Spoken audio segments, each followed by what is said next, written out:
सब गोटा के प्रणाम करे छी। हम भावना मिश्रा एखन happy for U page per live छी। हमर संग शंकर मधुपांश जी छथिन। हैप्पी फॉर यू पर अहाँ के बहुत बहुत स्वागत है कि एखन अहाँ हमर संग एलहुं हन। आभार। अहाँ सबसे हम आग्रह करब कि जल्दी से जल्दी ई लाइव के शेयर करियो, जल्दी से बेसी लोग ई लाइव में जुड़थिन। और ई जे छथिन दरभंगा जिला के बेनीपुर अनुमंडल अंतर्गत कोर्थू गाम के निवासी छथिन। एखन दिल्ली में रह रहल छथिन। इनकर बहुत सारा पोथी अपन सबके बीच में आयल अछि आ बहुत सारा पोथी आबि रहल अछि, जेकर की विस्तार से जानकारी हम अहाँके बाद में देब। एखन जे छै से दुर्गा पूजा काल्हिखन दशमी रह, तकर हम सबके शुभकामना बधाई देब। और बहुत नीक लागि रहल है शंकर जी कि एखन अहाँ happy for U page per live भेलहुँ। तऽ अहाँके हृदय से हम आभार व्यक्त करे छी। दू शब्द हम अहाँ के सुनै लेल चाहब। जी कहलहुँ कोनो अपन रचना हमरा सबके सुनाबियो एखन। रचना तो दुनू में छै, हिंदियो में छै और मैथिलियो में छै। तऽ हम चाहब कि आइ के लाइव के शुरुआत मैथिली के रचना से हुआ। मैथिली में जी जेनाकि दूटा किताब आबि चुकल छै एखन तक। जी जी जी फुलडाली जे कविता संग्रह छियै, जी आ बिठुआ जे कि मधुमाछी कथा संग्रह छियै। जी ओ किछु छोट छोट कथा सब छै आ किछु जी अलग तरहक कथा छै, तऽ ओकर नाम हम रखने छियै मधुमाछी कथा। जी जतऽ जतऽ हमरा किछु सामाजिक विकृति या विसंगति बुझाइत रहल, देखाइत रहल, जी तो ओकरा सबके छोट छोट कथा के रूप में हम लिखलिए। तो हम शुरुआत करना चाहब वही से, एकटा मधुमाछी कथा से, एकटा छोट सनक बिल्कुल मधुमाछी कथा से। बिल्कुल, स्वागत स्वागत। बहुत ही यूनिक नाम ये अहाँ के जे कथा संग्रह अछि, एकदम बिल्कुल अलग टाइप के नाम अछि।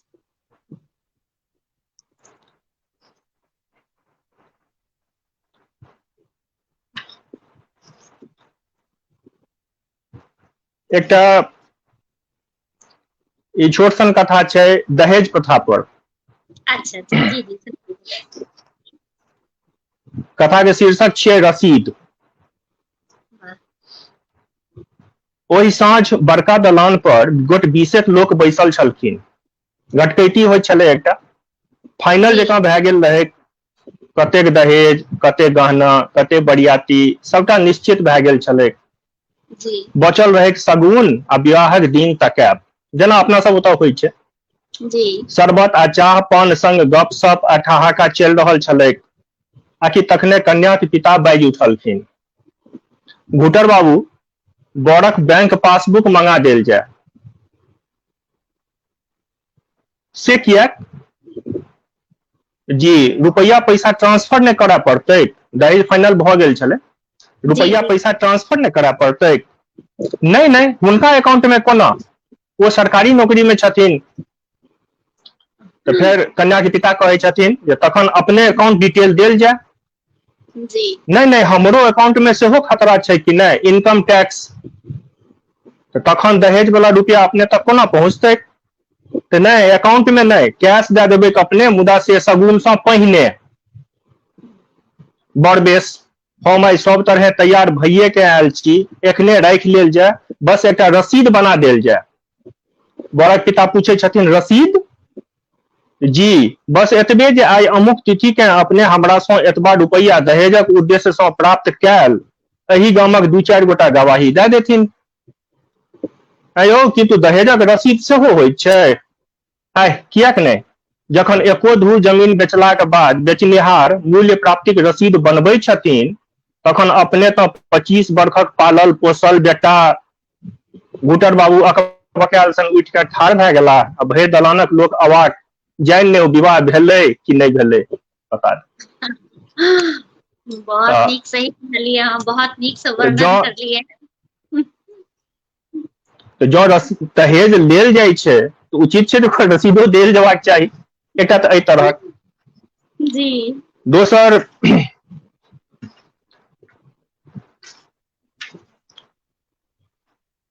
अलग अलग विषय पर में जखन जे भेटैत रहले सामाजिक तै पर में जी एकटा एही से रिलेटेड छले। जी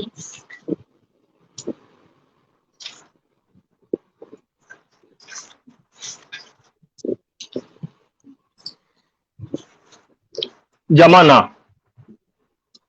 जी भ सकै छै किछु गोटे की खराबो लगतै, किया तऽ एहिमे बिठुआ में जे कथा सब छै से कने छुबै छै बेसी लोक के, जे सच्चाई छै, जे यथार्थ छै, वास्तविकता छै, तकरा छुबै छै। तऽ तैं बिल्कुल एहिमे एकटा पिता आ बेटा के बीच में बातचीत भऽ रहल छै, फोन पर में बातचीत भऽ रहल छै। जी तऽ बेटा दिस से शुरुआत भेलै हैं गप के, पापा। जी पिता कहै छथिन हाँ बौ सब कुशल ने? हाँ हाँ ठीक छै, अहाँ सब? ठीके कहल जाय। से की कहू, ककरा कहबै आ के बुझत? आइ काल्हिक जवान बेटाक बापक दुख, एहि मास में 10 किलो चीनी निघटि गेल। से कोना? एखन तऽ कोनो पाबनियो नहि छलै। अरे पाबनि नहि आबैत आ अहाँ कोनो काने बात नहि दै छी, हम तऽ आइयो फोन करबा लेल सोचैत रही। बेटा कहै छथिन जे ताही लेल तऽ हम फोन केलहुँ है।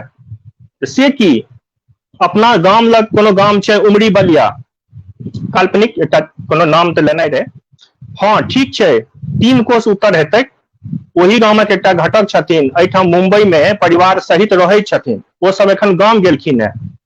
अच्छा हाँ 2-4 दिन में ओ सब एता अहाँके भेंट करबाक लेल। हम अहाँके मोबाइल नंबर दे देने छियनि। कोना की करबाक विचार छनि? बड़क पिता पूछै छथिन। कोना की करबाक विचार छनि? अहाँ से सब गप नहीं करबै, हम गप कए लेने छियै आ लड़कियों हमरा देखल सुनल अछि।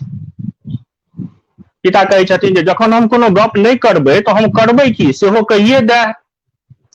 वो सब शगुन आ विवाहक दिन तकाइए के पहुंचता, अहाँ बस स्वीकृति दे देबनि। अगिला मास विवाह एतै हेतै मुंबई में। पिता पूछै छथिन अंत में, बड़ बेस सएह हेतै। धरि ई कहि दे जे विवाह में हमरो मुंबई आबय पड़तै आ कि वीडियो कॉलिंग पर आशीर्वाद देने काज चलि जेतै। मोबाइल नेटवर्क में तकर बादे किछु बाधा आबि गेलै आ फोन कटि गेलै। आब एहनो विवाह होइ छै जतऽ सबटा बेटे अपने सेट कऽ लै छथिन, तऽ दहेजक की जवाब छियै। सही बात सही तऽ बात। ई जी कथा के संग्रह ई पिछले साल आयल रहे दिसंबर में। एहि जी दिसंबर जी में 1 साल भऽ जेतै एहि कथा के। आ जी नीक जी रेस्पॉन्स सेहो भेटलै पाठक सबसँ एकर, जे सब पढ़लथि ओ सब बहुत प्रोत्साहित केलथि एकरा पढ़लाक बाद। जी जी जी जी मूलतः लेकिन हमर अपन जे क्षेत्र अछि ओ तऽ कविता के क्षेत्र छियै। जी जी जी जी कविता के बारे में आब अहाँ कहू जे कोन तरहक की हम सुनाबी, किया तऽ हमरा लेल तऽ सबटा एके रंग छै।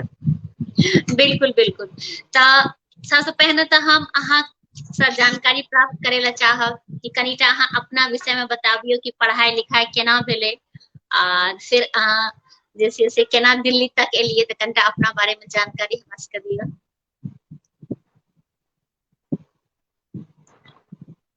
जेनाकि ज्ञात हैत जी हमर जन्म मधु जी के परिवार में हुनक सबसे ज्येष्ठ पौत्र के रूप में हमर जन्म भेल।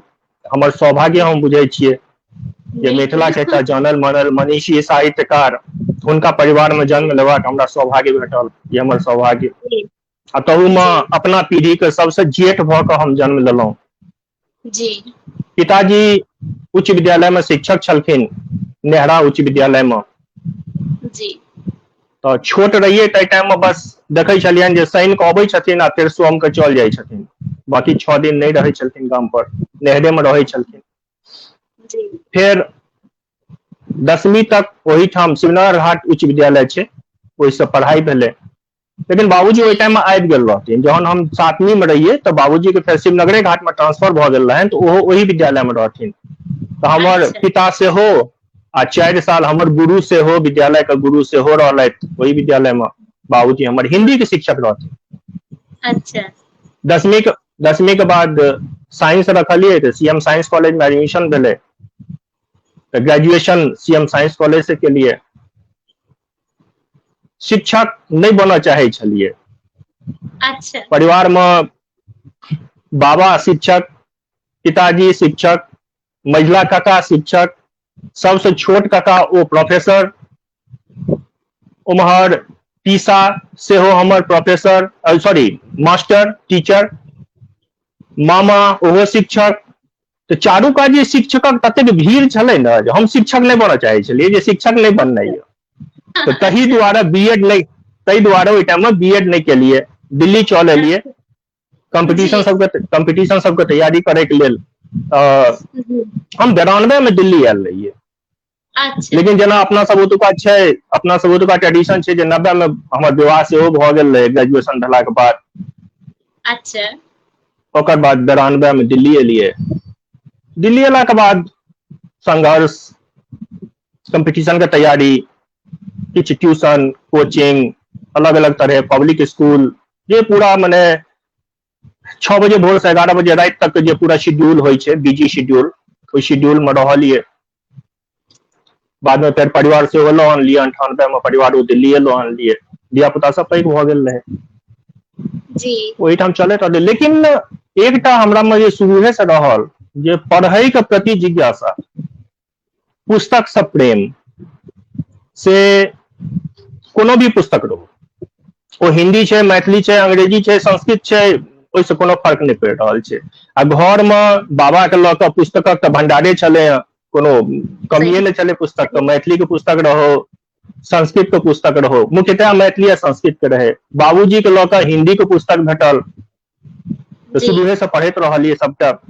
दिल्ली एलिए तो दिल्लियों में लाइब्रेरी सबके भेट गेल एक्सेस, दिल्ली पब्लिक लाइब्रेरी। कम से कम 3टा दिल्ली पब्लिक लाइब्रेरी, मादीपुर, नागलोई आ मंगोलपुरी, एहि 3टा में हमरा जतेक भी नॉवेल भेटल लगभग हम सबटा पढ़ि गेल रहिए ओहि दरमियान।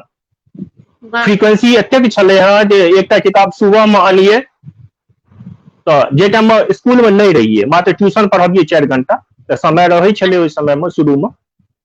तो सुबह लाइब्रेरी खुजले तो लाइब्रेरियन, बाद में तो लाइब्रेरियन हमरा लेल किताब ताकि के रखे चलथिन, ये बुक ले जाओ आप, ये बहुत अच्छी है, आपके लायक है। जहन लोग बुझ गेलखिन हमर टेस्ट हम केहन पढ़े छिए, तो एकटा भोर में आनलहुं, वो साँझ में वापस केलहुं, एकटा साँझ में आनलहुं तो भोर में वापस कऽ देलहुं। एहि तरह तो पढ़ैत रहलिए। लिखै दिस कहियो नहीं रहे, अपन मने ओकरा की कहबै, अपन एकटा हिम्मत जे लिखै के। मोन पड़ैए हमरा दरभंगा में जखन हम रहिए तऽ अक्सर भेंट होइ छलखिन हँ, चंद्रभानु जी अबै छलखिन हँ, डेरा पर अबै छलखिन हँ, डेरो पर। हमरा बड़ा कहै तू मधुप जी के पोता छी, तू किया नहीं लिखै छी। हम बोले मधुप जी के पोता भेला से की हेतै, हमरा किछु अबिते नहीं, हम की लिखबै, हम तो पढ़ै छियै खाली। नहीं तू लिखही, लिखनाइ शुरू कर। हम अच्छा देखल जेतै, जहिया मोन हेतै से लिखबै, वो अपना नहीं एलै हैं किछो। लेकिन बाद में 2014 ईस्वी में हमर जीवन का टर्निंग पॉइंट, 45 वर्ष पूरा भेला के बाद 14 ईस्वी में हमरा गाम पर में हमर बाबा के मंदिर के स्थापना भेल छनि। छोटका काका केने छथिन, हमर छोट काका प्रोफेसर श्री देवकांत मिश्र मधेपुर कॉलेज में छलखिन। तो वह मंदिर के स्थापना केने छथिन, मूर्ति का अनावरण छलै, तो हमहूँ गाम गेल रहिए संजोग से ओहिमे। तो वही में हमर माझिल भाई हमरा कहलथि जे भैया अहाँ नहीं किछो लिखलिए हाँ, आइ ओतऽ फंक्शन छै, तो भ सकै छै अहूँ के कहल जाए स्टेज पर अबै लए। हम बोले हो हमरा किछो, हम लिखै तऽ छियै नहीं किछो। ओ कहलथि जे नहीं अहाँ अपना पीढ़ी के सबसे ज्येष्ठ तऽ छियै, भ सकै छै जे अहूँ के कहल जाए, तो अहाँ किछु तैयार तो कऽ लियो। तो हम ऊपर गेलिए, आ पता नहीं वो बाबे के आशीर्वाद छलै कि की छलै, हम ओतबे काल में एकटा लिखलिए जे बाबा के बारे में श्रद्धांजलि स्वरूप एकटा कविता हम लिखलिए। वो हमर पहिल कविता छलै ओहि टाइम, ओहि दिन का, आ हमर जीवन का पहिल कविता कहि सकै छियै कि वह छलै। ओतऽ से लिखनाइ के शुरुआत भेलै। ओकर बाद लिखै छियै जे किछु हुनकर जे आशीर्वाद छनि, हुनके आशीर्वाद स्वरूप लिख रहल छी एखन तक, चलैत आबि रहल छै। बहुत ही खुशी। देखियो हर आदमी में किछ ने किछ टैलेंट होते छै, बस ओकरा एकटा टाइम, एकटा जे कहियो उजागर करे के एकटा आवे छै। त अहाँ एते पोथी पढ़लिए त अहाँ में तो पूरा टैलेंट भरले छै, तो बस वो एकटा संजोग रहे कि नहीं निकल पावत रहे, लेकिन एक समय एले तो अपने आप निकले लागले। आब अहाँ के देखियो पूरा कते सारा रचना हम सब पढ़े छी, मन मुग्ध भ जाइए। सब भगवान के कृपा और उनकर मधु जी के आशीर्वाद के स्वरूप एनहिये खूब अहाँ आगां बढ़ब, एनहिये निश्चित। लिखैत रहब। हमर सबके शुभकामना हमेशा अहाँ के संग रहत। त हमरा सबके एकटा कविता सुनाबू, कोनो जे भी अहाँ सुनाबी। आ बहुत गोटे जुड़ गेला हँ, त एक बेर हम नाम पढ़े ले चाहब जते गोटा जुड़ल अछि। मनोज मंडल झा जी जुड़ल छै, स्वागत अछि लिख रहल छै। पूनम झा स्वागत है आपका। निशा झा दीदी स्वागत है। जया कुमारी, अजीत झा जी, शंकर भैया का नमस्कार। आशुतोष झा अंका सेहो जुड़ल छै, बहुत बहुत स्वागत। और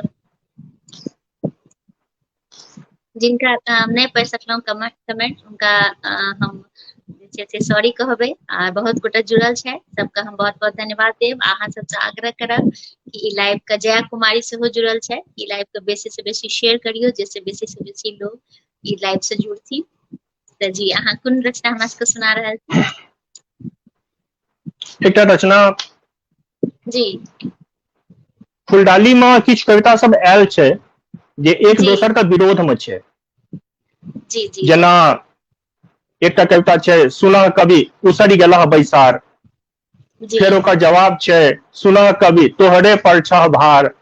एही क्रम में एकटा कविता छै, एखनहु कवि कविता लिखैए, जी एखनहु कवि कविता लिखैए।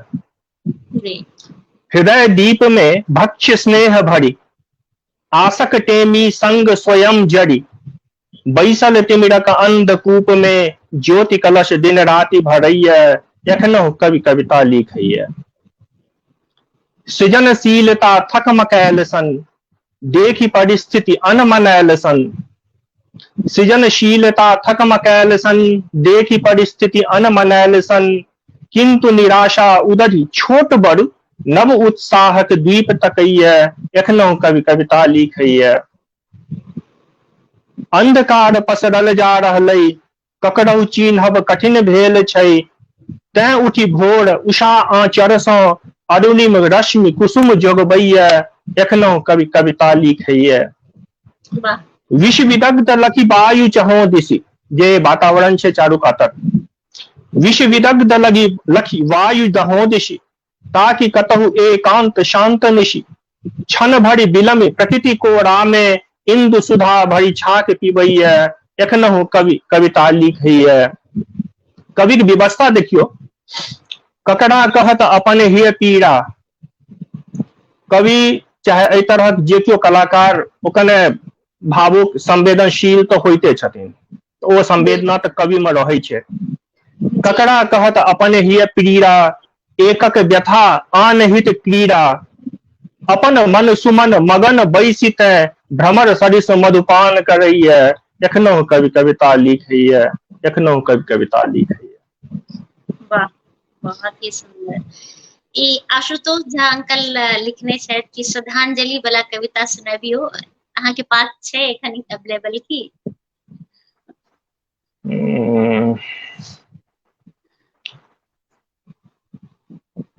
श्रद्धांजलि असल में छै, जी एकर तऽ हमरा पास वीडियो सेहो छै, लेकिन एकर टेक्स्ट के लेल हाँ टेक्स्ट हमरा ताकऽ पड़त।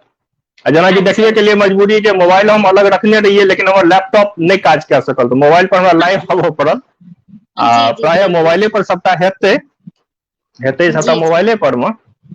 जी जी जी एखन लेकिन हम प्रयास करै छियै जे एहि लाइवे के दरमियान हम सुनाब श्रद्धांजलि कविता, हम सुनाब, किया तऽ हमरो बड्ड नीक लगैया ओ कविता। और हम बिल्कुल अवश्य सुनाब, लेकिन लाइव के दरमियान हम कने कालक बाद सुनाब। जी जी जी बिल्कुल बिल्कुल। और बहुत ही नीक अहाँ के कविता, और अहाँ के तो पोथी सब फुलडाली पोथी के बारे में हम भी बहुत सुनने छी, और हमरा इच्छा ये कि जरूर हम अहाँ के पोथी पढ़ी ताहि लेल। और अहाँ के जे प्रकाशित पुस्तक अछि तऽ एक बेर हम चाहब कि ओकर नाम लऽ ली। फुलडाली अछि मैथिली कविता संग्रह, विरह संदेश हिंदी काव्य, परिचय शतक मूल मैथिली से हिंदी में अनुवाद अछि, बिठुआ मैथिली मधुमाछी कथा संग्रह, मधुयामिनी हिंदी काव्य, शब्द से शेष अछि एखन मिथिला के मुक्त छंद कविता संग्रह आ जे के आबे वाला अछि अहाँ के पोथी ओ अछि बिररो मैथिली उपन्यास, देहक सीमान पर मैथिली उपन्यास, पार्वती परिणय मैथिली महाकाव्य, तोरे सा मैथिली कविता संग्रह, भूमिजा हिंदी काव्य, सुनो तो हिंदी कविता संग्रह और बहुत सारा पत्र अखबार सब में पत्र पत्रिका में भी अहाँ के जे छै से रचना सब छप चुकल हन और अहाँ बीएससी भी करने छी, बीएड एमए हिंदी से और बहुत सारा जे छै से भाषा भी अहाँ जाने छियै बहुत नीक बात जे ढेर सारा भाषा जाने छियै तऽ ढेर सारा कहै छै जे जते भाषा जाने छै ओकरा ओतेक ठीक बढ़िया रहे छै तऽ बहुत बहुत अहाँके शुभकामना सब पोथी के लेल अहाँके बहुत बहुत शुभकामना हमरा सबके पुनः रचना सुना रहल छी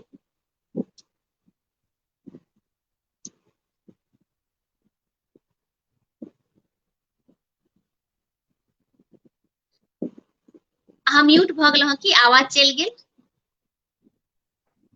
दोसर कविता संग्रह नहीं आयल छै बहुत कविता ओहि में छै बादक कविता सब अच्छा अच्छा कने काल पहिने थॉमसन प्रेस से फोन आयल छल जे मधुयामिनी आ ओ दोसर शब्द शेष अछि एखन जे मुक्त छंद अच्छा के कविता संग्रह छियै ई जी दुनू आबै वाला अछि ओ रास्ता में छथि ओ अच्छा एखन तावत हम फुलडाली में से एकटा और दोसर कविता सुनबै छी जी जी सुनाए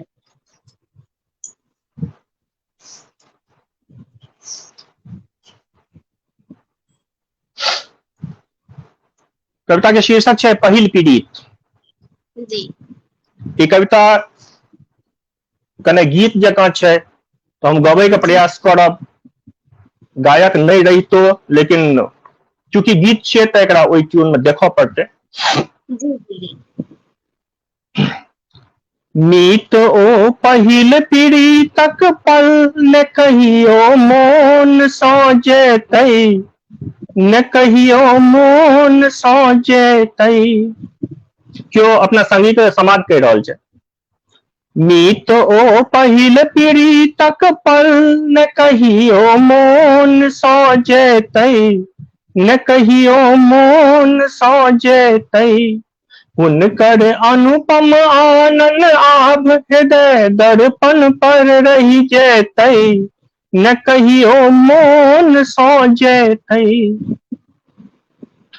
छलै बसंतक सरस मास आ पुष्पित छल उद्याने पुष्पित छल उद्याने पीब मधुर मकरंद मधुप छल करैत गौरव गाने करैत गौरव गाने एहन अनुकूल पाबि परिवेश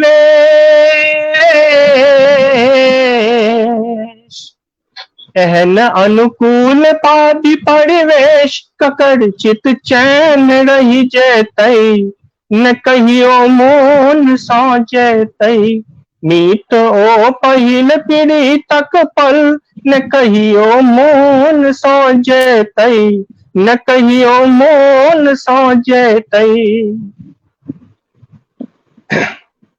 साँझक समय समीर सुहावन तन मन कै सिहराबै तन मन कै सिहराबै रंग बिरंग प्रसूनक सौरभ सुतल अनंग जगाबै सुतल अनंग जगाबै एहन में नैनक गति पर रो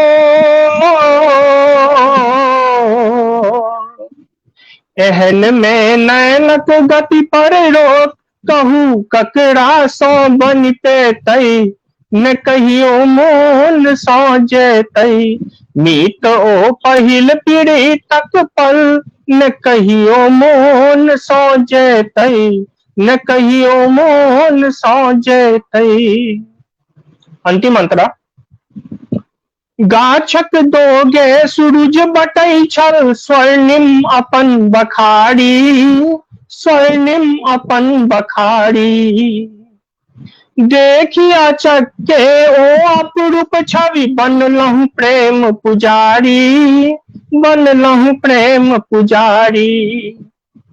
नजर मिलला के बाद कर बात,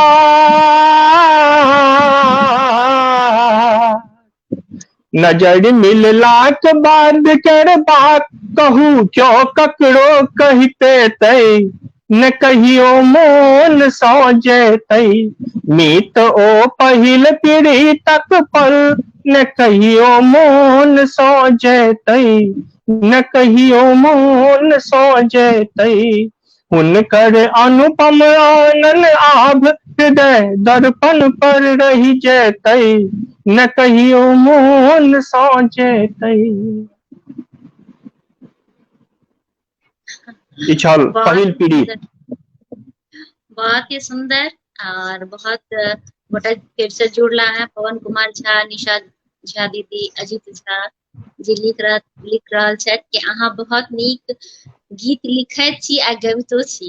तो बिल्कुल सही कह रहल छियै कि लिखतो छथिन आ गबितो छथिन। मनोज मंडल जी ई लिख रहल छथि। तऽ हिनका सभक स्नेह छियनि जे अजीत भाई खास कऽ बहुत प्रिय छथि हमर। दिल्ली साहित्यिक चौपाढ़े के एकटा स्तंभ अजीत भाई। जी जी। मनोज मदन झा जी लिख रहल छथि सुंदर। और निशा झा दीदी लिख रहल छथि वाह वाह अति उत्तम रचना। और अजीत झा जी लिख रहल छथि कि मधुमक्खी लिखने छथि ओ जे अहाँके मधुमाछी मधुमाछी मधुमाछी। हाँ, मधुमाछी में अथी छूटि गेलै वाला एकटा कथा कोनो सुनबै ले कहि रहल छथि। ठीक।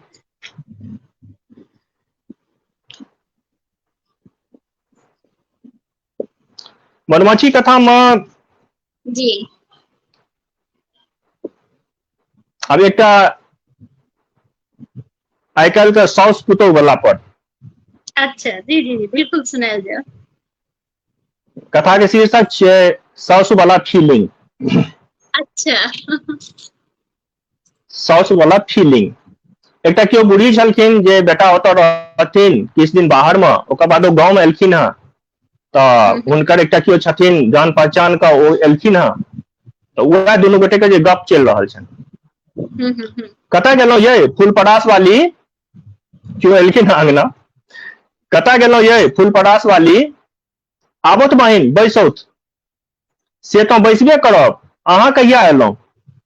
परसू राति एलियै बहिन। से की एना 2 मास में? हाँ चलि एलियै। आह से किया, मोन नहीं लागल दिल्ली में? की मोन लागत बहिन परदेश में? से कोन बात, पुतोह तऽ बड़ आवेशी छथि। हाँ बहिन, एहन पुतोह तऽ भगवान सबके देथुन, जेहने लुरि भाष तेहने व्यवहार। परोक्षक बात छै, पलटि के तऽ आइ तक जवाब नहीं देलथि, चाहे हम कतबो किछु कहि दियै। मगर तखन कोन बात? यह तो सबसे बड़का समस्या। नहीं बुझलहुँ ये बहिन, ओहिठाम हमरा बुझाइते ने छला जे हम साउस छियै। से की? ओहिठाम सबटा काजक जेना टाइम बान्हल रहै, सबहक काज बाँटल, टाइम टेबुल, खाना पीना, चाह पानी सबटा। बेटा से लैके नाति नातिन धरि सब दासोदास। पुतोह हमर मुँह ठोर तकैत, हम किछु बजबो करबै, हाथ दबार करबै तऽ ककरा आ कथी लेल? से की कहबनि बहिन, ओहिठाम जेना साउस वाला फीलिंगे नहीं अबै छलै। एहनो होइ छै? तऽ बेटा पुतोह बड्ड नीक रहे, ओहो एकटा दिक्कत छै जे साउस वाला फीलिंग के। तो साउस विशेषता अब अहाँ कहब एहि बारे में। हम तऽ चूंकि पुरुष रहे तऽ हमरा तऽ हम साउस छियै ने पुतोह छियै ककरो। एना बात नहीं छै, अहूँ के साउस छथिन ससुराल में।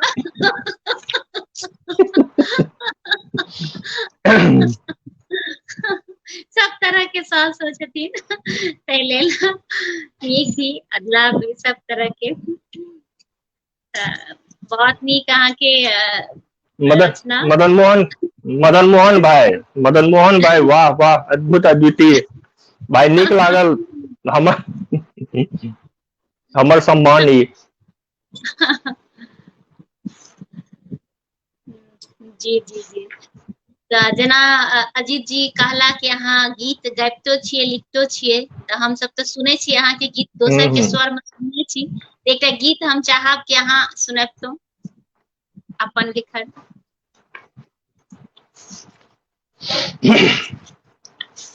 गीत संगे वएह छै, पता नहीं हम न्याय कऽ पबै छियै कि नहीं कऽ पबै छियै, लेकिन आग्रह छै तऽ सुनाब तऽ अवश्य। जी जी जी जी जी।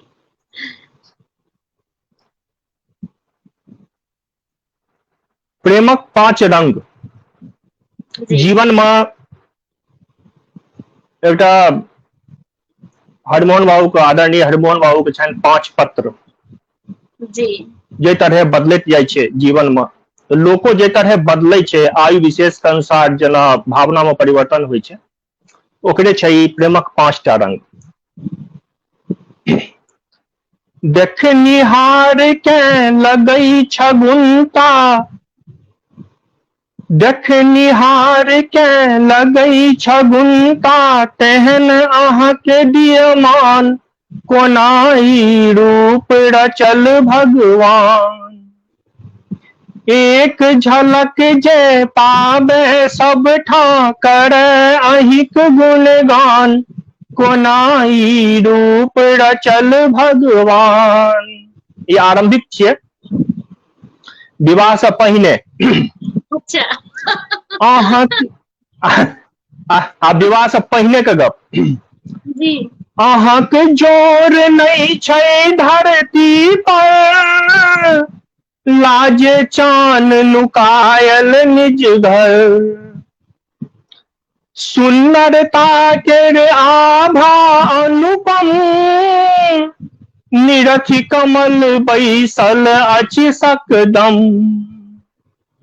कहू कते नहीं शब्द भेटैया, करबा लेल बखान, कोना ई रूप रचल भगवान, कोना ई रूप रचल भगवान। ई विवाह से पहिल के छलै। जी आब विवाह भेला के ठीक बाद, विवाह भेला के ठीक बाद जी जी जी सुनायल जाउ। पहिलुक बेर जाहि दिन देखल, पलटि न दोसर नारी परेखल।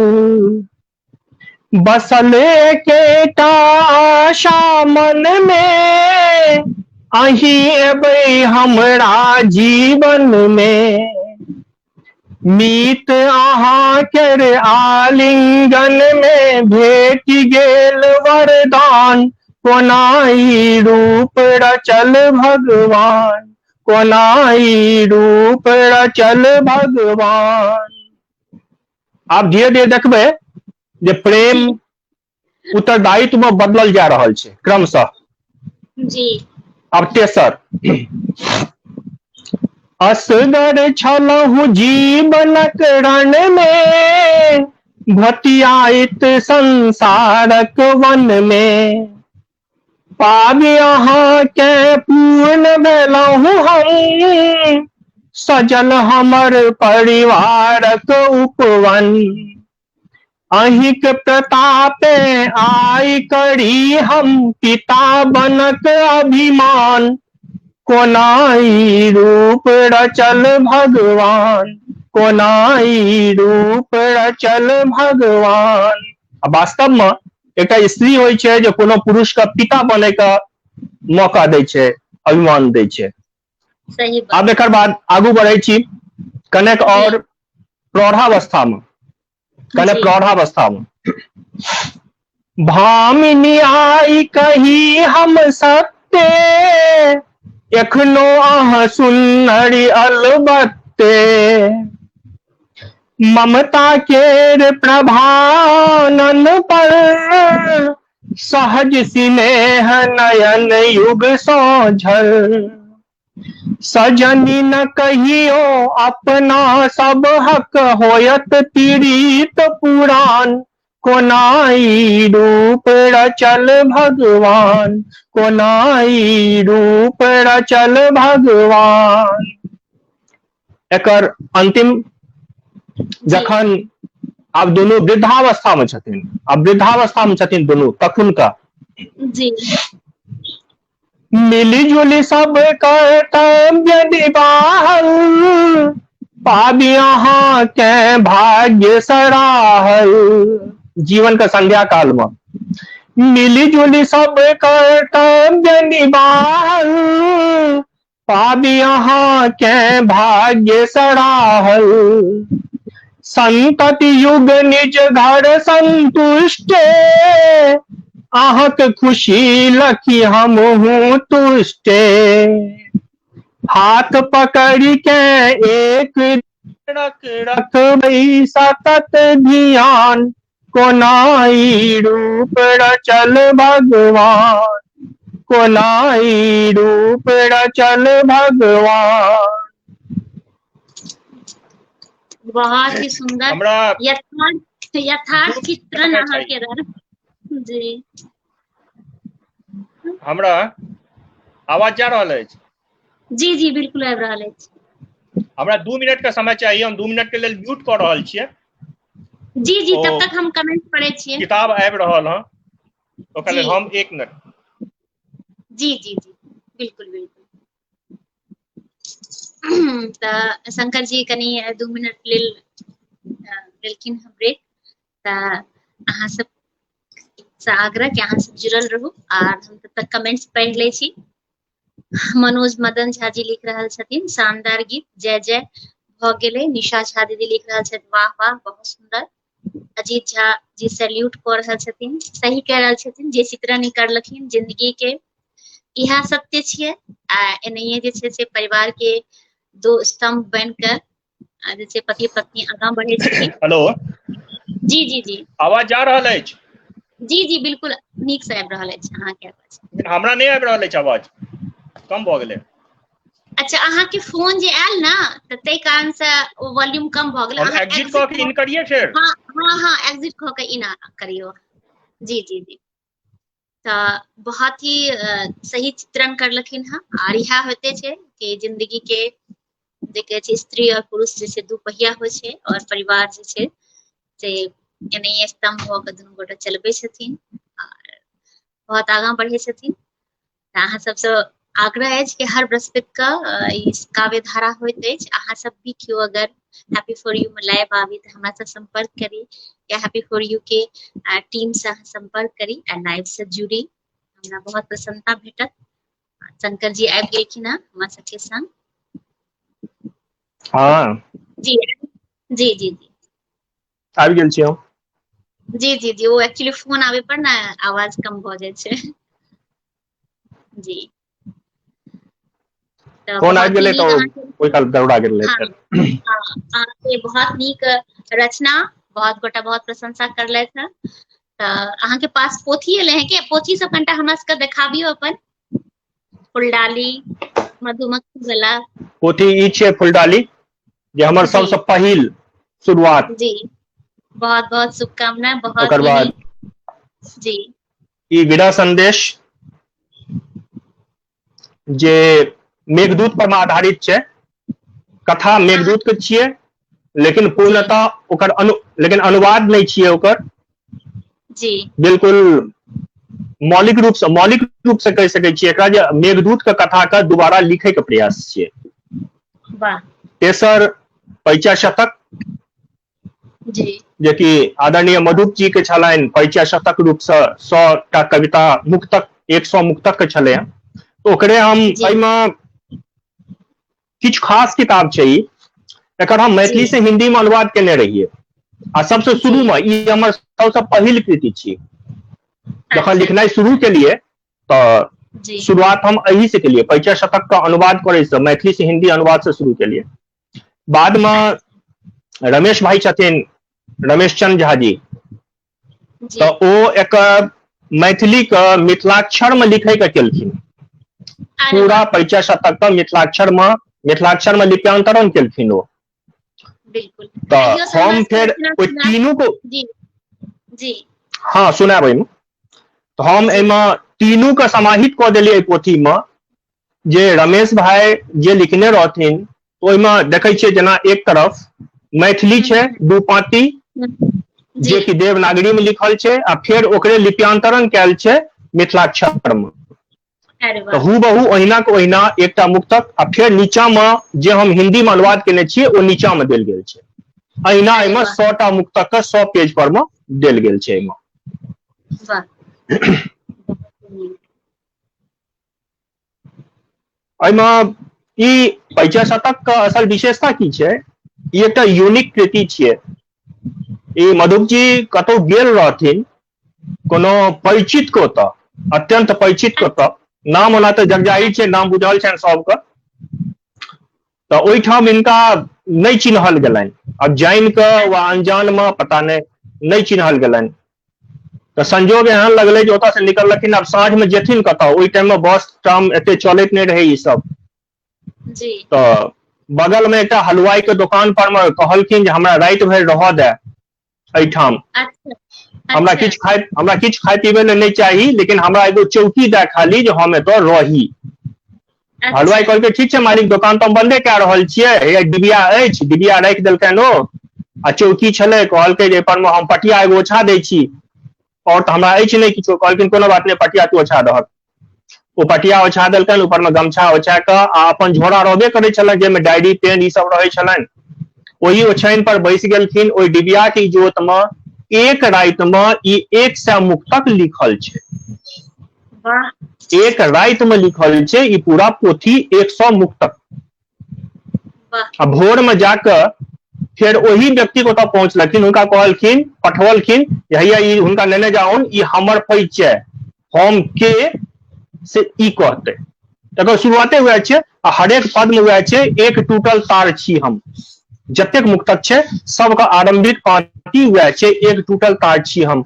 आ ओहि बहाने तत्कालीन समाज में जे किछु विसंगति रहे, ओहि विसंगति सबके सबटा के रेखांकित केलखिन हँ अलग अलग, जे हम के छी। वाह जेना एकटा हम एहिमे से सुनायब। जी जी सुनायल जाय। ओरिजिनल मैथिली हम सुनबै छी पहिले, जी ओरिजिनल मैथिली सुनायब। जी एक टूटल तार छी हम, जनिक भेल नीलाम संपत्ति, गप्प मात्र छटैक टा लती, तास चौपड़ खेल में रति, और दोसर ठाम ने गति, ताहि कोढ़ि किसान जातिक बीज लागल फार छी हम, एक टूटल तार छी हम, एक टूटल तार छी हम। वाह आगू एकर एकर अहाँ जे चाखी हिंदी में के करलियै जे देश, एकर जे अहाँ हिंदी में रूपांतरण करलियै हँ सेहो सुना देतियै ई लाइन, ई मुक्तक के। एकरे जो हम हिंदी में केलियै या, जी जी जी धन वैभव नीलाम हो गया, धन वैभव नीलाम हो गया, बातूनी बदनाम हो गया, ताश और शतरंज लगा दिल, और न कुछ करने के काबिल, उस काहिल किसान के घर का जंग लगा हलफार हूं मैं, एक खंडित तार हूं मैं, एक खंडित वाह तार हूं मैं। वाह ई वाह चूंकि आरंभिक रचना छलै हमर, जी आ हमर दुर्भाग्य जे हमरा केओ ओहि तरहक मार्गदर्शन देनिहार नहीं भेटलथि, जिनका से हम देखा सकिए जे मैथिली के शुद्ध हम रूपांतरण कऽ सकलियै कि नहीं। आ दोसर एहन व्यक्ति के रचना के हम कऽ रहल छी अनुवाद, ओ हिम्मत हुनकर अनुवाद करे के लेल, हुनकर रचना के अनुवाद करे के लेल सेहो बहुत हिम्मत चाही।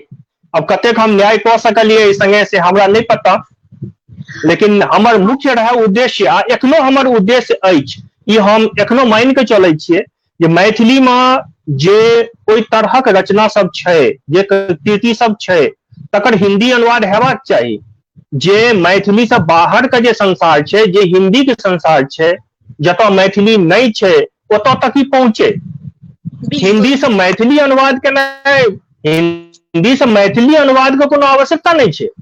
किया तऽ जते गोटे मैथिली जनै छथिन लगभग वो हिंदियो जनै छथिन, वो हिंदी जानते छथिन, सही गप, तो हिंदी से, बिल्कुल हाँ, तो हिंदी से मैथिली का कोनो खास आवश्यकता नहीं छै, लेकिन मैथिली कृति का हिंदी में अनुवाद भेनाइ परम आवश्यक छै। हम प्रयास करबै जे जतेक को हम जे कऽ सकिए ओ हम अनुवाद के प्रयास करबै।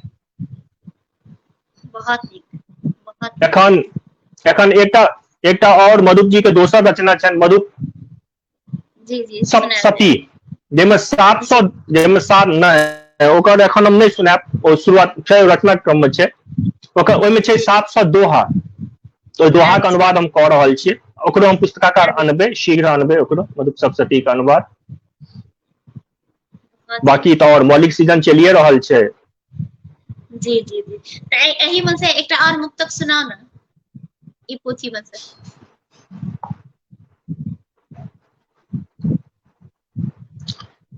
धीर छल जत कीर दंपति, जी जी धीर छल जत कीर दंपति, ओ सदेह विदेह भूपति, जतय मानल हारि शंकर, रमणीय सौ तुल्य शंकर, ताहि विद्यागार मिथिला केर संप्रति भार छी हम, एक टूटल तार छी हम, एक टूटल तार छी हम।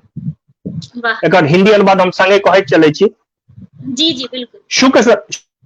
शुक दंपति सम धीर जहां थे, नृपति विदेह सदेह वहां थे, शिव ने समर्पण को स्वीकारा, शंकर गर्व रमणी से हारा, उस विद्या आगार भूमि मिथिला का संप्रतिभार हूं मैं, एक खंडित तार हूं मैं, एक खंडित तार हूं मैं। मैथिली में एक तो मैथिली से हिंदी अनुवाद करब दुरूह छै थोड़े, आ ताहिमे मधुजी सन लेखक जे अनुप्रास, विभिन्न तरहक अनुप्रास और अलंकार सब भरल रहे छै, बहुत एहन एहन मैथिली शब्द छै जकर अनुवाद केनाइ, हिंदी में अनुवाद केनाइ बड़ा दुरूह काज छै, मुश्किल काज छै, लेकिन हमर उद्देश्य एतबे रहे जे ओकर भाव लोक लग तक पहुंचे, हिंदी में लोक बुझि सकै जे एहिमे की कहल गेल छै। 100% तऽ नहिए हेतै, 90% जँ लोक लग तक पहुंच जाइ छै तऽ हम बुझबै जे हमर मेहनत सफल भेल, जँ लोक सब ओकर अर्थ बुझि सकलखिन। बिल्कुल सही कहै छी। देखियो ओहि समय के जे रचनाकार छथिन मधु जी के बारे में जे अहाँ कहलिए कि एक रात में 100 मुक्तक लिख लेलखिन, कम हिम्मत के गप नहीं छै, और एतेक नीक एतेक सब किछ ओहिमे समाहित क्या के लिखलखिन है, ये बहुत पैघ बात भेलै। आइ के टाइम में हमरा नहीं लागैए कि एतेक लोक के पेशेंस छै कि एक रात में 100 मुक्तक लिख सकै, हमरा नहीं लागैए। दिव्या की जोत में, दिव्या की जोत में बिल्कुल बिल्कुल। आइ कैसे रोशनी में कनी तो लाइट चल जाए छै तो लोग कहै छै केना लिखब, चलो छोड़ देतिए, काल्हि लिखब, परसू लिखब। दिव्या के बिल्कुल सही कहै छी। हलवाई के दुकान पर, अखड़ा चौकी पर, दिव्या की जोत में एक रात में पुस्तक संपूर्ण केनाइ बहुत पैघ, अद्भुत अद्भुत। हम बिल्कुल सही कह रहे छियै। जी जी। और दोसर जे अहाँ पोथी हमरा देखने रही ओहो में से रचना, ओहो में से कोनो रचना हमरा सबके सुनेबतो। विरह संदेश रहे ना हिंदी में सर? हाँ विरह संदेश रहे। जी जी।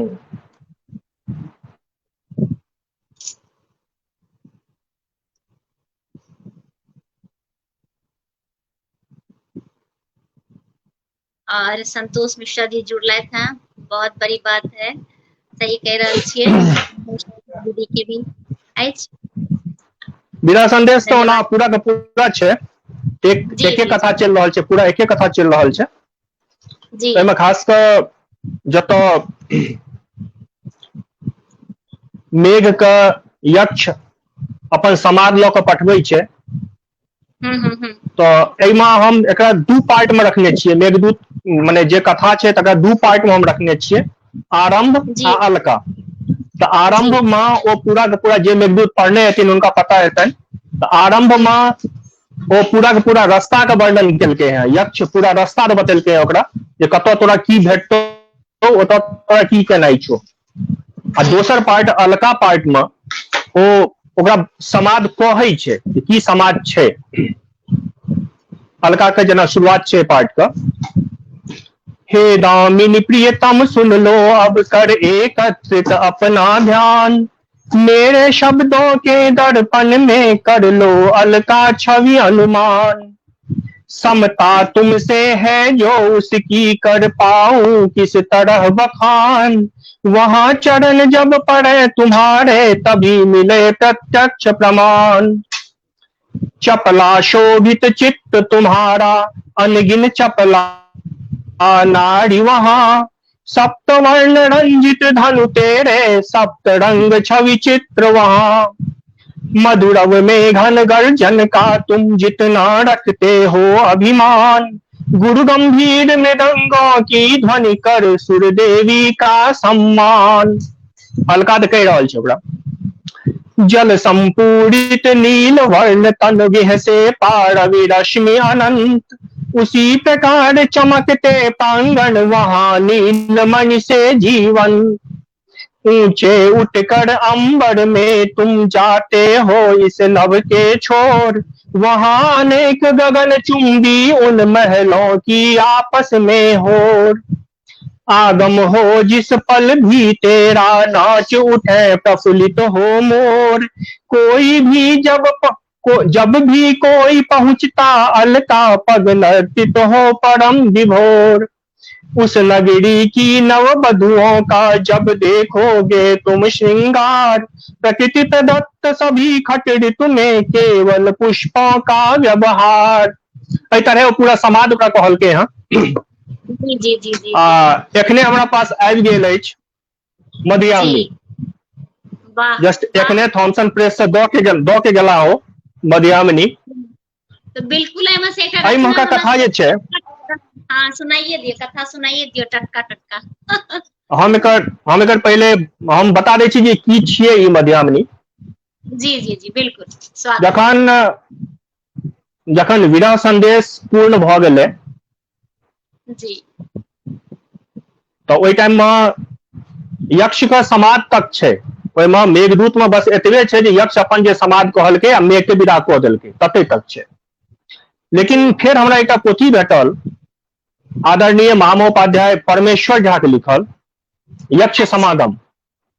अच्छा जैमे आगू के कथा छै। यक्ष जहन एक सालक अज्ञातवास पूरा भेला के बाद अपना घर पर एलै तखन की भेलै।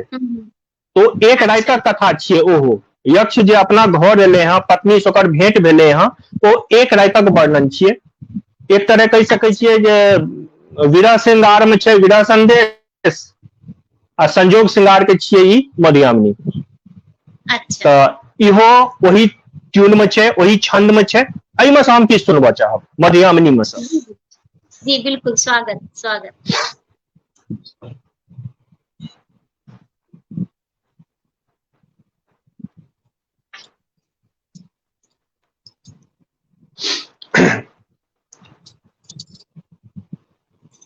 जखन ओकर वनवास के समय समाप्त भेलै तखन। जी शाप अवधि हो गया पूर्ण जब। शाप अवधि हो गया पूर्ण जब उठे शेष शैया भगवान। देव उठान।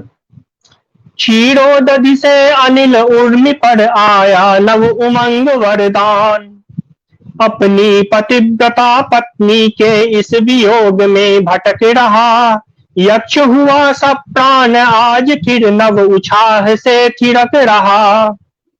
नव प्रभात नव प्रकृति मनोरम नवल मार्ग दिखलाती थी। थे उसके गतिमान युगल पद अलका उसे बुलाती थी। अपने कठिन प्रवास काल को भुला पवन रथ हुआ सवार। त्वरित प्रयाण प्रिया मिलनोत्सुक निज गृह यथा मार अवतार। कारावास रामगिरी का वह रामगिरी में एक साल बीतेने रहे यक्ष असल में। कारावास रामगिरी का वह क्षण प्रति क्षण होता था दूर। अनुपात बढ़ रहा पुलकित हृदय हर्ष भरपूर। व्योम मार्ग परिगमन दक्ष वह यक्ष चला कैलाश जिधर। वन उपवन पुर नगर वीथिका सकल प्रकृति जो गई ठहर। वे सुरम्य कानन सर सरिता सकल छूटते जाते थे। अस्ताचल गामी दिन कर भी तनिक ठहर ना पाते थे। दोनों में कंपटीशन छे। यक्ष अपना घर जा रहल छे आ सूर्य अस्ताचल दिश जा रहल छथिन। एक तरफ उत्कंठित प्राणी भाग रहा निज प्रेयसी ओर, दूजी तरफ सप्त है रथ पर रवि जा रहे क्षितिज के छोर। नभ पथ पर थे भानु प्रखर निज रश्मि जाल को रहे समेत, नीचे धरनी पर विरहा कुल उड़ आनंद सोच प्रिय भेंट। लेकिन जब विश्वास प्रबल हो, मन हो सबल, लक्ष्य हो भान, तब वे सकल विघ्न मिलकर भी पथ ना रोक सके यह जान। और हुआ फिर वही प्रेम की विजय हुई जग में एक बार, हो प्रसन्न दिन के निप रवि दे रहे अजस्र स्वर्ण उपहार। जब अलका के नभ चुंबी उन प्रासादों में उतरी शाम, और चतुर्दिक ज्योति उदद की लहरों का नर्तन अभिराम। दूर उदधि आलय में दिन कर ले निज चित्त ध्येय विश्राम, थे कर रहे प्रवेश और वह यक्ष उपस्थित अपने ग्राम। जखन घर पहुंचले हैं, उसी काल निज निलय द्वार पर आकर खड़ा हुआ वह यक्ष। दीप लिए निज वसन ओट में दीख पड़ी प्रेयसी प्रत्यक्ष। द्वार पर ठाड़ छे घर पर प्रतीक्षा, दीप नने आचर के दोग में। मिले नयन से नयन, मिले नयन से नयन, युगल के आनन पर अवतरित प्रभात। आकस्मिक यह मिलन कर गया दंपति के स्तंभित गात। आकस्मिक आघात प्रबल जिसने झकझोर दिया उनको, अनवधान आगत समान यह सुख कर गया दीप्त मन को। रोमांचित तन प्रमुदित आनन उत्कंठा से मन संतृप्त, निलय द्वार पर अटक गया वह था परिवेश शब्द से रिक्त। किछ ने बाज रहल छे दुनू, मुंह आवाज शब्द किछ ने आबि रहल छे। सम्मुख रूप राशिका मधुघट देख हुई रसना गतिहीन, वाणी रहित देख कर उसके काज लिए नयनों ने छीन। अधरों के पट खुलते होते बंद न होती वाणी मुक्त, हृदय कलश जो भरा भाव से छलक रहा पर चेतन लुप्त। ओकर की भेलै ओकर बाद? तभी समीर सुहावन आकर, तभी समीर सुहावन आकर दीप शिखा से खेल गई। टूट गई तंद्रा एक पल में लता विटप से झूल गई। टूट गई तंद्रा एक पल से लता विटप से झूल गई। अहिना फिर ई रातु एक आगू रातु कथा छै पूरा ई मध्यामिनी। छठम किताब हमर छठम किताब जी शब्द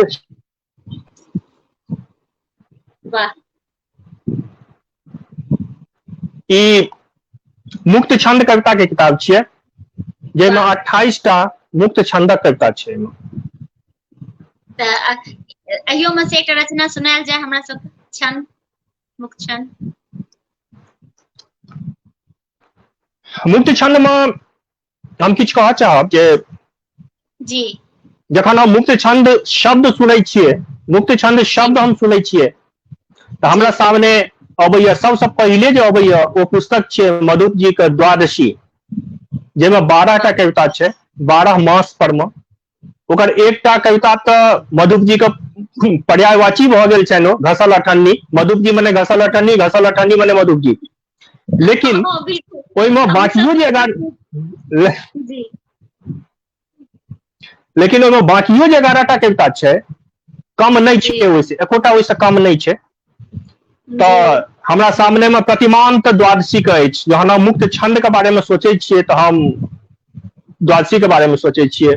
लेकिन ई हमर असमर्थता जे हम ओहि कैलिबर के कविता नहीं लिख पाबै छी, लेकिन जेहने लिख पाबै छी, जेहने लिखे के ओ प्रयास के लिए हम लिखबाक प्रयास के लिए।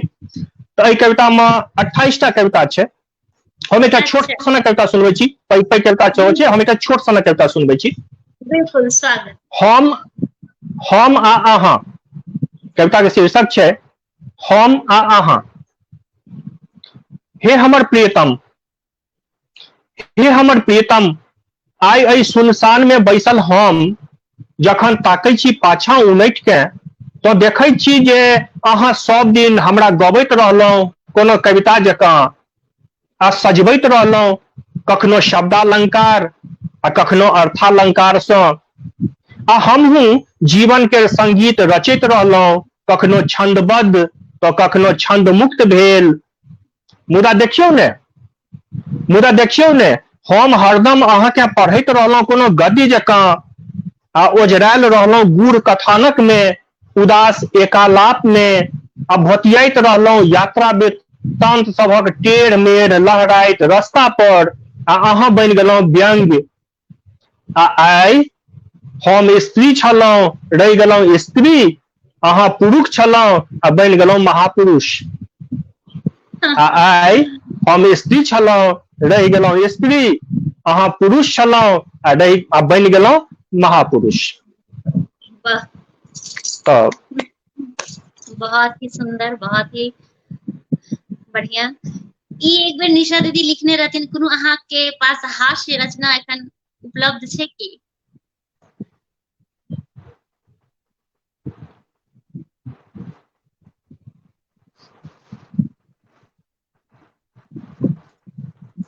हास्य रचना ओना तो हमर कम हेतै, जी जी जी लेकिन एकटा हम सुनबै छी, एही में छै, जी फुलडालिये में छै, ओना कने जी जी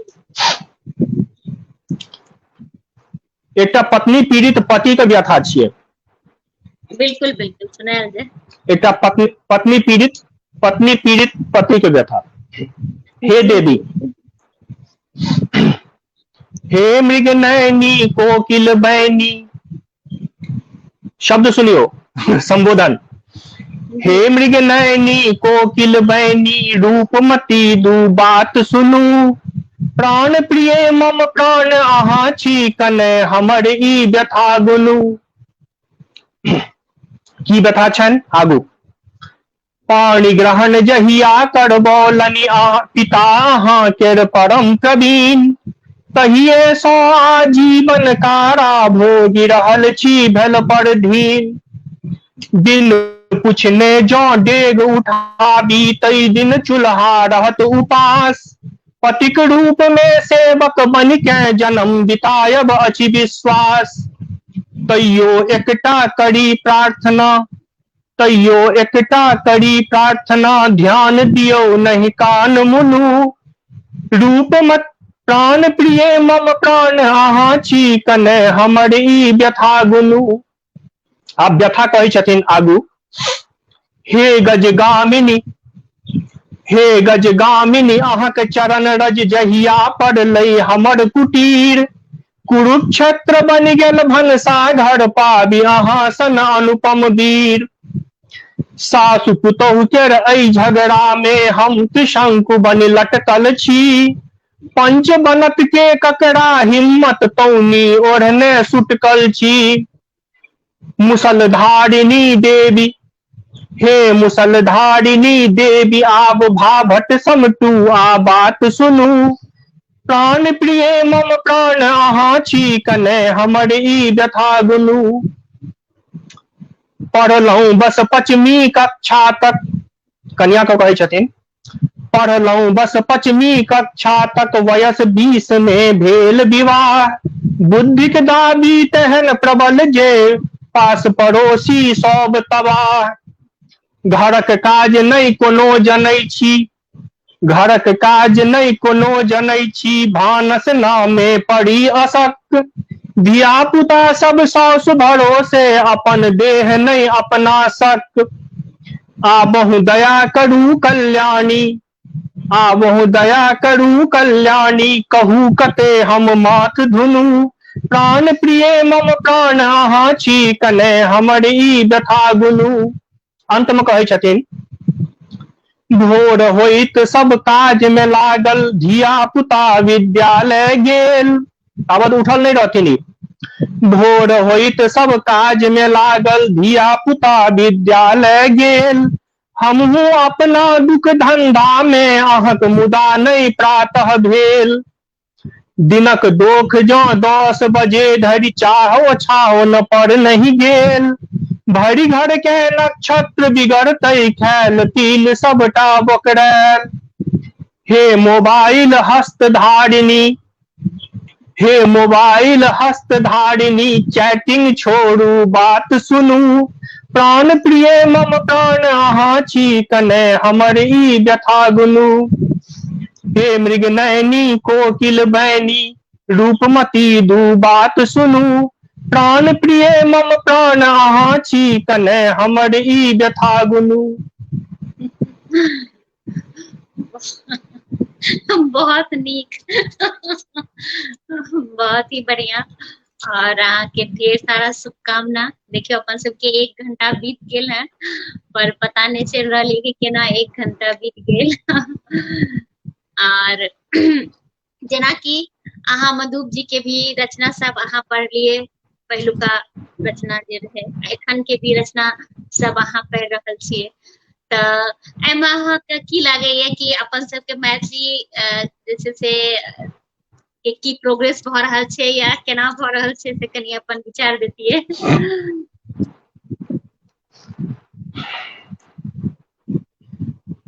परिवर्तन तो भऽ रहल छै, जी हर एक चीज में परिवर्तन। परिवर्तन तो उचित छै, शब्द में, शैली में, जी भाव में, सब चीज में अंतर आबि रहल छै। सामाजिक परिस्थिति बदल रहल छै, तो ओहि हिसाब से तो परिवर्तन हेतै। समसामयिकता के बरकरार रखे के लेल वो परिवर्तन तो हेतै।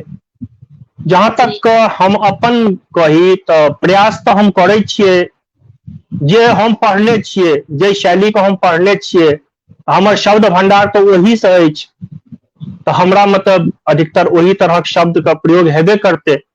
किछु गोटे के कने कठिनाइयो बुझा सकै छनि, किछु गोटे के परंपरावादी, रूढ़िवादी, पुरान सेहो बुझना जा सकै छनि। बाकी रचना तो भए रहल छै, सब तरहक रचना भऽ रहल छै। मैथिली में उत्साहवर्धक छै ई, जतेक रचना भऽ रहल छै, सब विधा में भऽ रहल छै रचना। जहां तक हमरा कने लगैया उपन्यास में कने कम छै, भऽ सकै छै हमरा नजर में होय, हमरा लग तक नहीं पहुंचल होय, लेकिन जतेक कविता में लिखा रहल छै ताहि हिसाब से मुख तक या कविता के जतेक रचना भऽ रहल छै, ओकर जतेक पोथी आबि रहल छै, ताहि के ओकरा से तुलना केला पर उपन्यास आ महाकाव्य वर्तमान में, महाकाव्य तो हमरा बहुत कम नहीं जकां देखा पड़ि रहल है जे महाकाव्य लिखा रहल छै। प्रयास हमहूँ केने छियै, एकटा शुरू तऽ केने छियै, पार्वती परिणय नाम से महाकाव्य एगो लिखै के। आब कहिया पूरा होइ छै से देखक चाही।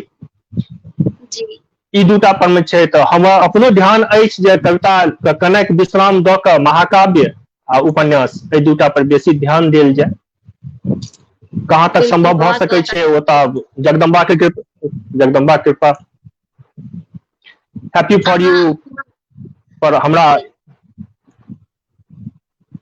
ई अवसर देलहुं अपन बात रखे के, अपन कविता या रचना लोक लग तक पहुंचाबे के, ताहिके लेल बहुत बहुत आभारी छी हम। हैप्पी फॉर यू के विशेषता अहाँके केहन लागल, आ जे श्रोता दर्शक छथिन हुनको सबसे हम अनुरोध करबनि जे निश्चित रूप से अपन कमेंट पठाबैत। रातुक अन्हरिया में दू पाती एकटा आबि रहल है, एकटा फरमाइश आबि रहल है। जी जी बिल्कुल। झा कल्याणी अहाँ बाद में पूरा लाइव देख लेब झा कल्याणी जी।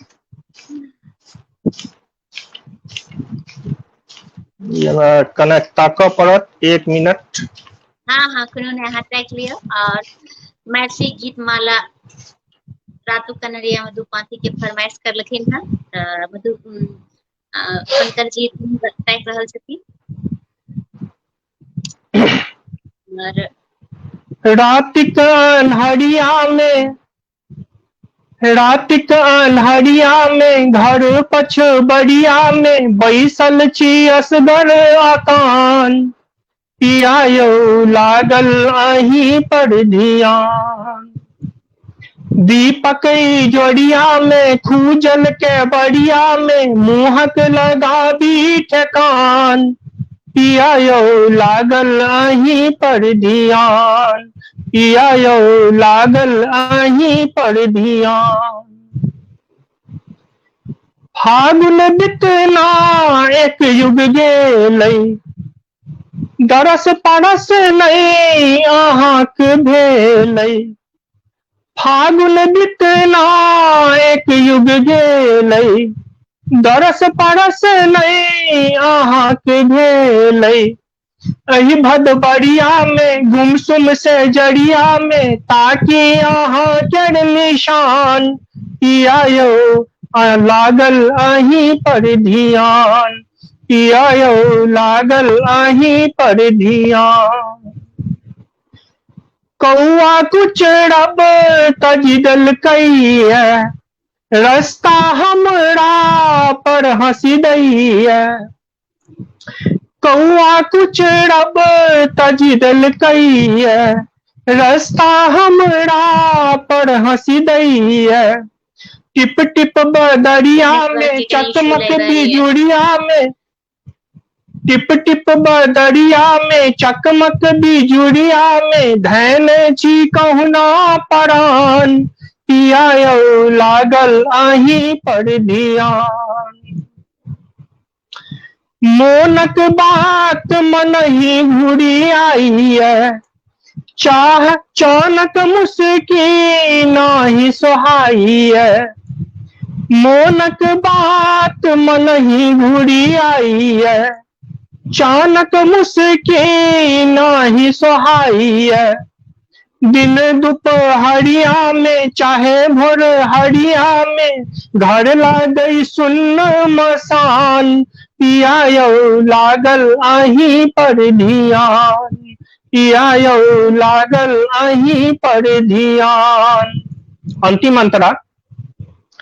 चिट्ठी लिखी लिखी के हम फाड़ी, अहाँके बाकेर सगुन उचारी, चिट्ठी लिखी लिखी के हम फाड़ी, अहाँके बाकेर सगुन उचारी, साँझ मुन हरिया में झलफल डगरिया में आबक करी अनुमान, पिया यौ लागल अहीं पर ध्यान, रात कन्हरिया में घर पछबरिया में बैसल छी असगर आकान, पिया यौ लागल अहीं पर ध्यान।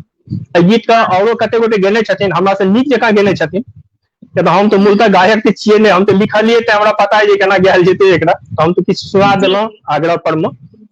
बाकी हमरा एकटा कंप्लेन अवश्य अछि जी, कहल जाय जे आसे ई कंप्लेन करे के धृष्टता हम अवश्य करब। मैथिली के जे वर्तमान गायक गायिका लोकनि छथिन, वर्तमान जे गायक गायिका लोकनि छथिन, हमरा कतिये नहि छथि। फुलडाली अनलियै, एहिमे बहुत, एहिमे अधिकतर गीत छै, कविता छियै लेकिन ओ गीत छियै, कियाकि जखने छंदबद्ध छै तऽ ओकरा गायल जा सकै छै, लेकिन तैयो जतेक गीत के लोक के अपनेबाक चाही ओतेक नहीं भेटलै, कतौ न कतौ तहन मोन हानि होइ छै। चूंकि हम अपने गायक नहीं छी ताहि दुआरे हमरा कनि बेसी कचोट होइया। जे गायक सब छथिन, किछु गोटे गेलखिन हँ अवश्य, दू चारि गोटे, खास के जेना मीनू जी सेहो गेलखिन हँ, कल्याणी जी गेलखिन हँ, कल्पना जी गेलखिन हँ, तीन चारि गोटे गेलखिन हँ, लेकिन तैयो हम तऽ चाहबे करबै जे बेसी से बेसी लोक एकरा अपन स्वर देथिन, एहि पर में अलग अलग तरह संगीत को दऽ कऽ प्रयोग कऽ कऽ एकरा अलग अलग ट्यून में गबै के प्रयास करथिन। गीत सब नीक छै, बस हमर ये प्रार्थना हुनका लग सब लग पहुँचे तो कने ध्यान देथिन जे गीत सबके अपनबथिन। बिल्कुल बिल्कुल बिल्कुल सही कह रहल छियै। आ एक रचनाकार के तऽ ई एक्सपेक्टेशन हेबाके चाही। बिल्कुल सही छै। अब हम चाहब कि जेना अहाँ हैप्पी फॉर यू से जुड़ल छी तऽ हैप्पी फॉर यू के वास्ते किछु अहाँके एडवाइस हुए, किछु कहै ले चाही तऽ अहाँ कहि सकै छी। नहीं हैप्पी फॉर यू नीक कऽ रहल छै जे तरह अहाँके हम देखै छी अलग अलग प्रोग्राम सब, हालांकि सबटा हम शामिल नहीं भऽ पाबै छी, हमर असमर्थता, हमरा जी कने समय के कमी, ताहि दुआरे हम नहीं शामिल भऽ सकै छी, लेकिन नजर के सामने तऽ अबैत रहै छै, सबटा हम देखै छियै। बहुत नीक जी इनिशिएटिव, अलग अलग तरहक अहाँके जे अछि, अलग अलग किछु रहै छै जेना टाइम बाउंड रहै छै, 2 दिन में केनाइ यऽ, ई 4 दिन में केनाइ यऽ, प्रतियोगिता छै, एकटा स्वस्थ प्रतियोगिता ओहिसँ होइ छै कविता लिखै के, तो बहुत नीक लगैया हमरा जे तरह जा रहल छी, बहुत नीक अछि। आ जी जेना ई काव्य धारा के अहाँ कार्यक्रम अछि, हरेक बृहस्पति के होइया, तऽ अहूमे जी जे वर्तमान समय के लेखक कवि सब छथिन तऽ हुनको सबके अबै के मौका भेटै छनि, लगभग जी सुनै छियै हम सबटा प्रोग्राम, अक्सर हम देखै छी सबटा, तऽ बहुत जी नीक जा रहल छी। आ जहिया हमरा से हैत तहिया हम फोन कऽ के कहब, जहिया हमरा से बुझायत जे सजेशन देबाक चाही, तऽ जी भावना जी हमर छोट बहिन छियै, हम फोन कऽ के कहबनि जे बहिन एना नहीं एना करू, तऽ ओ निश्चित हम फोन करब से। जी जी जी जी बहुत बहुत धन्यवाद। और झा कल्याणी जी लिख रहल छथि कि हुनका फुलडाली कविता अहाँके पोथी चाही, तऽ बिल्कुल हमरो चाही। तऽ और बहुत नीक लागल कि अहाँ हैप्पी फॉर यू पर एलहुँ, और एतेक सुंदर सुंदर रचना, एतेक गीत सुनेलहुँ, एतेक जानकारी हमरा प्राप्त भेल एखन, और अहाँके संग संग मधु जी के भी रचना, हुनकर याद ताजा भऽ गेल, सब ताहि लेल अहाँके दिल से हम आभार व्यक्त करै छी और बहुत बहुत धन्यवाद दै छी। और फिर अपना सब जल्दिए ऑनलाइन भेंट हेतै। तऽ एहि के साथ आइ के कार्यक्रम हम समाप्त करै लए चाहब। किछु कहै लए अहाँके अगर मनमे हुए तऽ अहाँ कहि सकै छी। ठीक छै, तऽ एहि के साथ आइ के लाइव समाप्त करै छी, सबगोटे के प्रणाम करै छी, जते गोटे जुड़लहुँ हैं, जे बाद में भी देखब, सबगोटे के प्रणाम। जय मिथिला, जय मैथिली।